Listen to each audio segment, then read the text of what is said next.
सीता जी को लंका लाने के बाद भी कभी उन्हें छूने की हिम्मत नहीं कर पाया, क्योंकि वो जानता था कि उसे ये श्राप मिला हुआ है और उसका विनाश निश्चित होगा।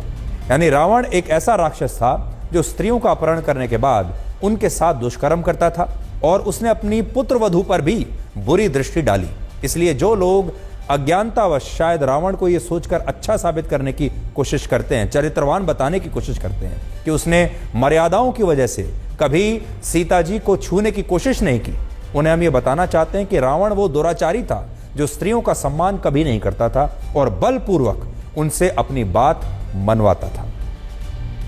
रामायण में इस बात का भी उल्लेख है कि रावण ने छाया रूपी सीता जी का हरण किया था, क्योंकि सीता जी के हरण से पहले भगवान राम ने उन्हें अग्नि को समर्पित कर दिया था और कहा था कि जब तक वो राक्षसों का विनाश करेंगे तब तक सीता जी अग्नि में वास करेंगी। और इसके बाद सीता जी की सिर्फ छाया ही वन में रह गई थी, जिनका अपहरण करके रावण उन्हें लंका ले गया। और बड़ी बात यह है कि ये बात भगवान श्री राम और सीता जी को ही पता थी और लक्ष्मण भी इस प्रसंग से अनजान थे और उन्हें इसके बारे में कुछ नहीं पता था।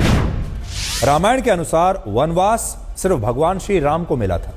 लेकिन लक्ष्मण अपने बड़े भाई श्री राम से इतना प्रेम करते थे कि उन्होंने सिर्फ भगवान राम के लिए अपने जीवन के 14 वर्ष वन में बिता दिए और एक क्षण के लिए भी उन्होंने महल और राजपाट के सुखों के बारे में नहीं सोचा। राजमहल एक क्षण में छोड़ दिया, राजपाट सुख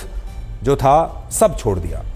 अगर लक्ष्मण भगवान राम के साथ वनवास पर न जाते तो उनसे कोई प्रश्न नहीं किया जाता, कोई उनसे ये नहीं कहता कि वो क्यों नहीं गए, क्योंकि उन्हें वनवास हुआ ही नहीं था। लेकिन लक्ष्मण के रोम रोम में भगवान श्री राम के लिए ऐसा समर्पण था कि उन्हें अपने भाई से एक क्षण का भी वियोग बर्दाश्त नहीं था।